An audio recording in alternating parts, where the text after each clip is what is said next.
Ya, kembali lagi dengan saya Devina Vita Sernadiak. Sebelum menonton channel YouTube saya, jangan lupa untuk like, subscribe, dan menekan tanda lonceng. Selamat menyaksikan. Shalom saudara-saudara terkasih.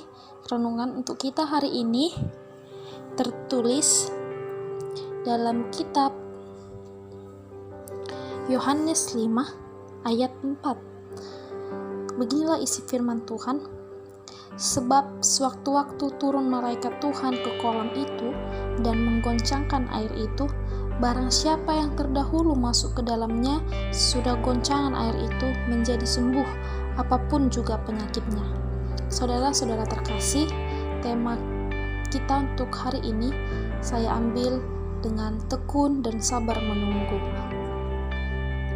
Saudara-saudara yang terkasih dalam nama Yesus Kristus, di Yerusalem dekat pintu gerbang domba ada sebuah kolam yang dalam bahasa Ibrani disebut Bethesda.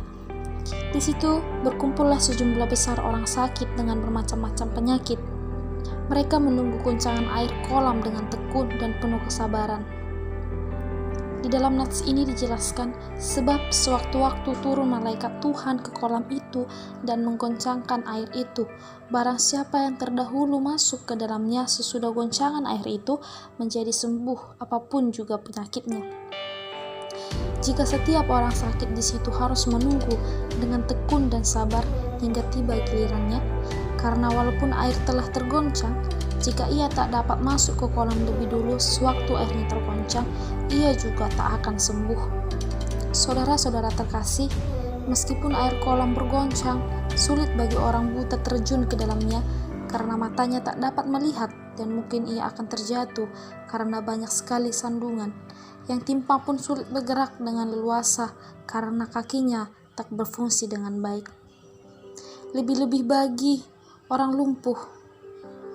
Secara manusia ia tidak punya harapan lagi untuk masuk ke kolam, sebab ia tak dapat menggerakkan tubuhnya sama sekali.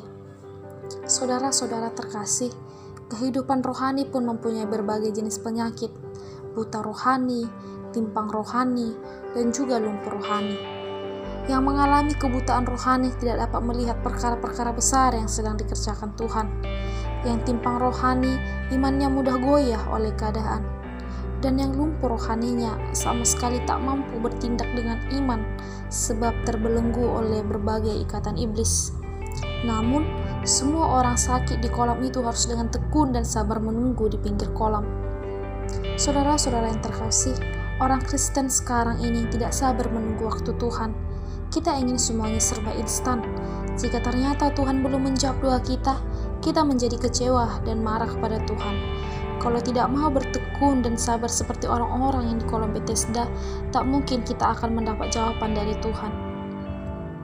Mazmur 25 ayat 3a mengatakan, tekun dan sabarlah adalah kunci mendapatkan jawaban, karena orang yang menantikan Tuhan tak akan mendapat malu.